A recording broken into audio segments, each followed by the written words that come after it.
Hello everyone, welcome to my channel The Lex Conference। मैं हूं उर्मी सरकार और आज हम बात करेंगे सेक्शन 3 ऑफ भारतीय साक्ष्य अधिनियम के बारे में। सेक्शन 3 एक ऑफ भारतीय साक्ष्य अधिनियम एक बहुत ही बेसिक सेक्शन है और आपको इस सेक्शन को याद करना ही पड़ेगा ताकि आप आगे जाके कंफ्यूज ना हो। तो चलिए देखते हैं सेक्शन 3 क्या कहता है। सेक्शन 3 कहता है evidence may be given of facts in issue and relevant facts. अब facts in issue and relevant facts ये दोनों ही मैंने प्रीवियस वीडियो में समझा दिए हैं। अगर आप चाहे तो आप वो वीडियो देख के आपकी डाउट्स क्लियर कर सकते हैं। बेयर टेक्स्ट क्या कहता है? बेयर एक्ट की डेफिनेशन हम एक बार देख लेते हैं। Evidence may be given in any suit और प्रोसीडिंग ऑफ द एग्जिस्टेंस और non existence of every fact and issue and of such other facts as are hereinafter declared to be relevant and of no others. Fact and issue and such other facts declared to be relevant and of no others. Fact and issue और relevant fact छोड़ के किसी की भी evidence किसी चीज के लिए दूसरे चीज के लिए आप एविडेंस नहीं दे सकते। Explanation: This section shall not enable any person to give evidence of a fact which he is disentitled to prove by any provision of the law for the time being in force relating to civil procedure। आगे देखते हैं। ये explanation कहता है कि BNS किसी भी procedural law civil procedure code को ओवरराइड नहीं करता। ठीक है,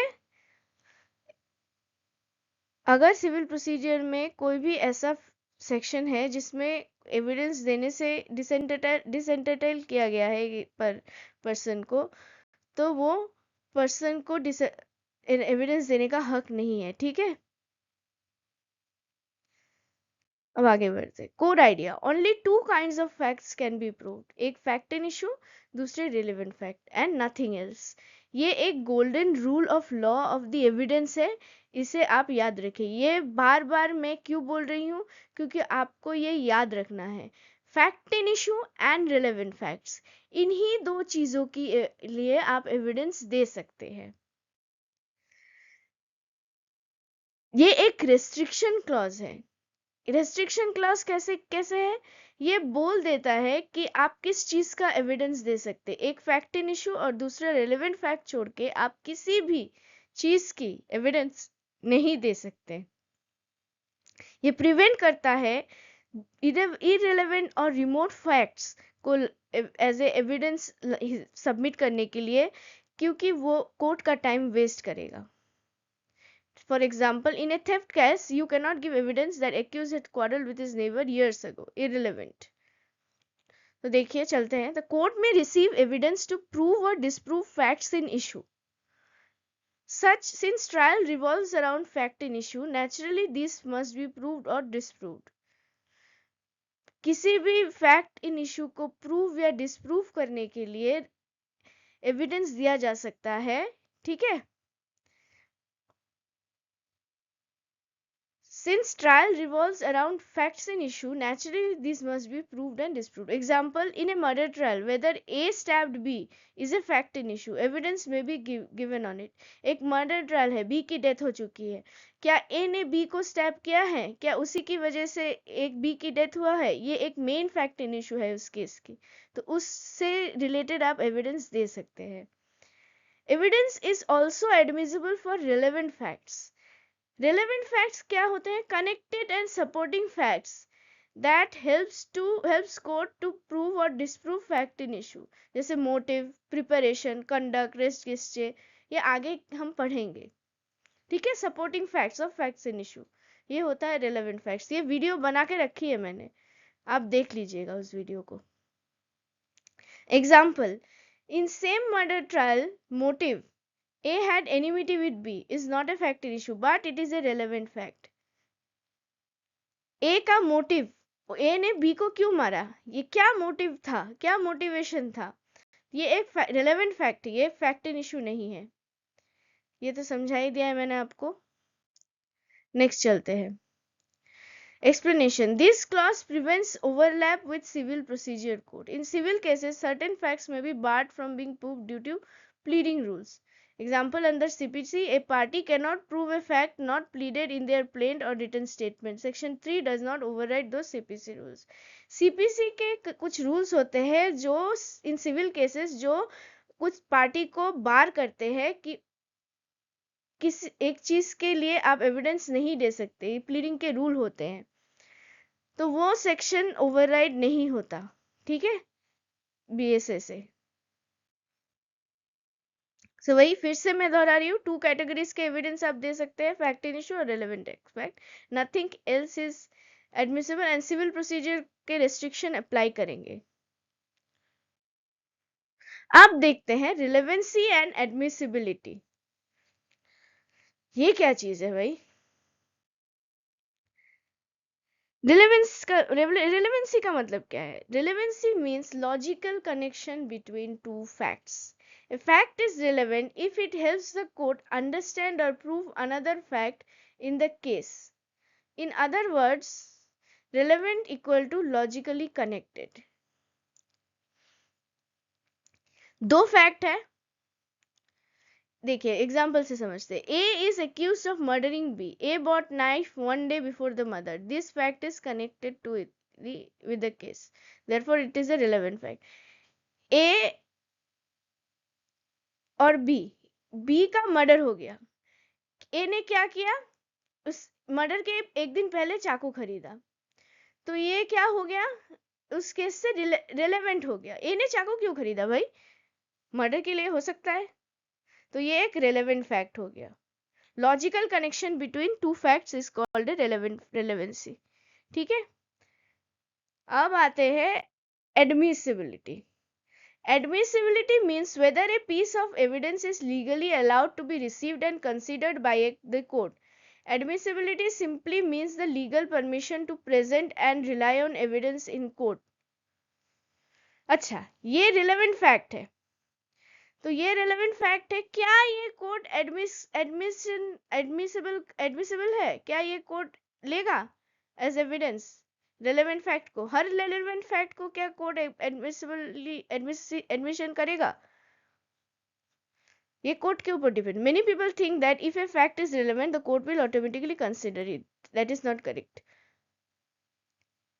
एडमिसिबिलिटी मतलब legal permission to present and rely on evidence in court. Evidence के ऊपर हम रिलाई करें और उस एविडेंस को हम प्रेजेंट करें कोर्ट में with courts legal permission. Court पहले सवाल पूछती है, क्या लॉ परमिट करती है ये एविडेंस को प्रोड्यूस करने के लिए बिफोर कोर्ट? अगर आंसर हाँ है तो ये एविडेंस एडमिसिबल है, और अगर आंसर ना है तो कोर्ट वो रिजेक्ट कर देगी अगर इंपॉर्टेंट हुआ तो, अगर कोर्ट को लगा इंपॉर्टेंट हुआ तो। ठीक है, admissibility depends on law. This is the biggest difference from relevancy. Relevancy depends on logic, admissibility depends on law. ठीक है, द भारतीय साक्ष्य अधिनियम less down rules telling the court कौन से एविडेंस एक्सेप्टेड है, कौन से एविडेंस रिजेक्टेड है, और किस कंडीशन में एविडेंस को हम यूज कर सकते हैं। So admissibility is controlled by legal rules and not by personal opinion of the जज।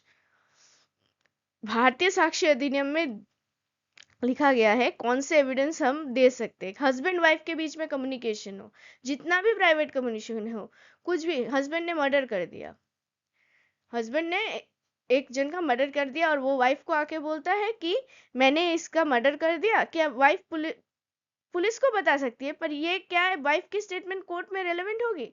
जी नहीं, वाइफ की स्टेटमेंट कोर्ट में एडमिसिबल नहीं होगी, क्योंकि भारतीय साक्ष्य अधिनियम इसे हस्बैंड एंड वाइफ के प्राइवेट कम्युनिकेशन को प्रोटेक्ट करता है। ये हम सेक्शन है एक, ये हम पढ़ेंगे आगे। एग्जाम्पल 1 देखो, कोर्ट में रिफ्यूज टू एडमिशन, यही मैंने अभी समझाया है। अब एग्जाम्पल 2 पे चलते हैं। Advocate client communication. A client tells his lawyer, I signed the document. This statement may be directly connected to the case, but the communication between an advocate and a client is generally privileged communications. The court normally will not allow it as evidence. Again relevant but not admissible. Advocate client की कोई भी communication privilege communication होती है और कोई भी statement client के द्वारा की गई हो वो एडमिसिबल नहीं है, पर रेलेवेंट जरूर हो सकते हैं, पर फिर भी एडमिसिबल नहीं है. एडमिसिबल मतलब मैं ले रही हूँ. अगर ए ने बी को मारा है और सी ने देखा है ए को बी को मारते हुए, सी ना ही वाइफ है ना ही एडवोकेट है क्लाइंट का, तो हम उसे इस स्टेटमेंट को एडमिसिबल मान सकते हैं. वो कोर्ट उसे एडमिट करेगा और उसे सी को एज विटनेस रखेगा. ठीक है. और अगर एडमिसिबल नहीं हुआ तो कोर्ट वो एविडेंस विटनेस का स्टेटमेंट लेना रिजेक्ट कर देगा. समझ में आया? हियर से एविडेंस भी एडमिसिबल नहीं होती. Ram tells Shyam, I saw A stealing. Later, Shyam comes to court and says, Ram told me that A stole. ये एक hearsay evidence. राम ने श्याम को कहा, श्याम ने आके कोर्ट में कहा. थर्ड पार्टी इन्वॉल्व हो गया, तो ये hearsay evidence है. ये अपीयर हो सकता है कि ये रिलेवेंट है, पर ये एडमिसिबल नहीं है. ठीक है. तो लॉ क्यों रिजेक्ट करती है evidence? Fairness in trial, privacy, confidential relationships जैसे husband wife advocate client, reliability of evidence, public policy. So even useful evidence may be excluded if admitting it would violate these principles. ठीक है. Who decide admissibility? सीधी बात है, जज decide करेगा अगर admissible हुआ कि नहीं एविडेंस. वो देखेगा भारतीय साक्ष्य अधिनियम में कौन से स्टेटमेंट एडमिसिबल है, कौन से नहीं है और कैसे एडमिसिबल है, तो तभी पार्टी प्रोड्यूस करेगी evidence. But final decision court के पास ही है कि एडमिसिबिलिटी एविडेंस की होगी कि नहीं होगी. दो रेलेवेंट, एडमिसिबल होगी कि नहीं होगी, कोर्ट के पास ये राइट है डिसाइड करने का. अच्छा, एक केस लॉ है, Ram Bihari Yadav versus state of Bihar. The Supreme Court explained that the terms relevancy and admissibility should not be treated as having the same meaning. Court ने ऑब्जर्व किया ये फैक्ट रेलेवेंट हो सकती है, बट दो लॉजिकल कनेक्शन है case के साथ, इसका मतलब ये नहीं कि ये ऑटोमेटिकली एडमिसिबल हो जाएगा. The law may still prohibit the court from receiving that evidence for reasons such as public policy, confidentiality or fairness. ठीक है. For example, a communication between husband and wife or between an advocate and client may be highly relevant to the dispute. However, the law protects this communication, so they are not admissible in the evidence. कुछ नहीं है ये. अगर admissible relevant भी हुई फिर भी admissible नहीं होगी. क्यों? प्रिविलेज कम्युनिकेशन है, एडवोकेट बाय एडवोकेट क्लाइंट, ये पहले ही समझाया मैंने. अब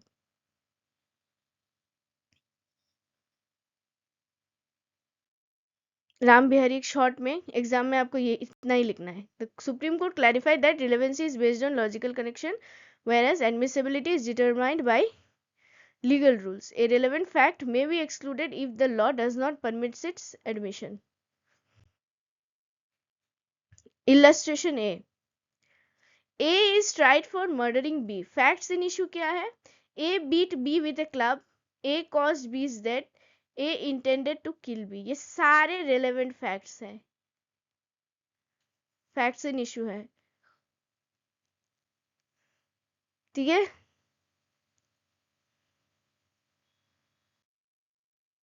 A beat B with a club. ये fact and issue है. अगर ये प्रूव नहीं हुआ तो प्रोसिक्यूशन की स्टोरी डाउटफुल हो जाएगी. देन ए कॉज बीज डेथ. अगेन ये फैक्ट इन इशू है. Without proving the causation murder can not be established. क्या बी की मौत जहर खाने से हुई या ए के मारने से हुई? जहर खाने से भी हो सकती है. हो सकता है बी को पहले किसी ने जहर दे दिया हो, फिर ए ने उसे मारा, हल्की फुल्की मार के बाद वो मर गया. पॉइजन की वजह से डेथ हो सकती है ना. विदाउट प्रूविंग कि बी के मारने के कारण ही ए के मारने के कारण ही बी का डेथ हुआ है, ये मर्डर एस्टेब्लिश नहीं हो सकता. A intended to kill B. A का इंटेंशन था बी को मारने का. क्रिमिनल लॉ में मेंस रिया का फैक्टर बहुत ही इंपॉर्टेंट है. Intention to kill, guilty mind. ठीक है. तो ये भी एक फैक्ट इन इशू है। Suppose CCTV shows A beating B, medical report दिखाया club injuries cause death, witness says A threaten to kill B, these pieces of evidence prove the fact in issue. ठीक है, ये और illustrations हैं। Important legal principles क्या है? Only fact in issue and relevant facts can be proved. Relevancy is determined by BSA. Evidence law does not override civil procedure. Relevancy is not equal to admissibility. A fact may be relevant, but procedural law may still regulate whether and how it can be proved. 32nd revision box है, देख लीजिए। देखते हैं section, एक Hindi summary देखते हैं इस bare act की। सेक्शन 3 एविडेंस लॉ या भारतीय साक्ष्य अधिनियम का सबसे इंपॉर्टेंट सेक्शन है। इसका सिंपल रूल है, कोर्ट में सिर्फ दो तरह के फैक्ट्स के एविडेंस दिए जा सकते हैं, एक फैक्ट इन इशू, दूसरा है रेलेवेंट फैक्ट। अगर कोई फैक्ट ना फैक्ट इन इशू है और ना ही बीएसए उसे रेलेवेंट मानता है तो उसका एविडेंस कोर्ट एक्सेप्ट नहीं करेगी। सिंपल सी बात है। इलस्ट्रेशन ए दिखता है कि मर्डर केस में किसने मारा, डेथ किसने कॉज की और इंटेंशन क्या थी, ये सब फैक्ट इन इशू है। इलस्ट्रेशन बी बताता है कि बीएसए प्रोसीजरल लॉ जैसे सीपीसी को ओवरराइड नहीं करता। अगर सीपीसी के हिसाब से डॉक्यूमेंट टाइम पर प्रोड्यूस नहीं हुआ तो सिर्फ सेक्शन 3 का सहारा लेके उसे बाद में प्रोड्यूस नहीं किया जा सकता। बस इतनी सी बात कहती है ये सेक्शन। छोटी सेक्शन है पर मोटी सेक्शन है। उम्मीद है आपको ये सेक्शन आज की क्लास में याद हो गया होगा कि एविडेंस किस चीज के लिए दे सकते हैं, fact in issue and relevant fact. Fact in issue का डेफिनेशन हम आगे पढ़ चुके हैं। रिलेवेंट फैक्ट का बहुत ही डिटेल एक्सप्लेनेशन मैंने वीडियो किया हुआ है, आप वो देखिए। और ये हम आज का सेशन यही समाप्त करते हैं। मिलते हैं अगले वीडियो में, तब तक के लिए be happy, be healthy, be motivated.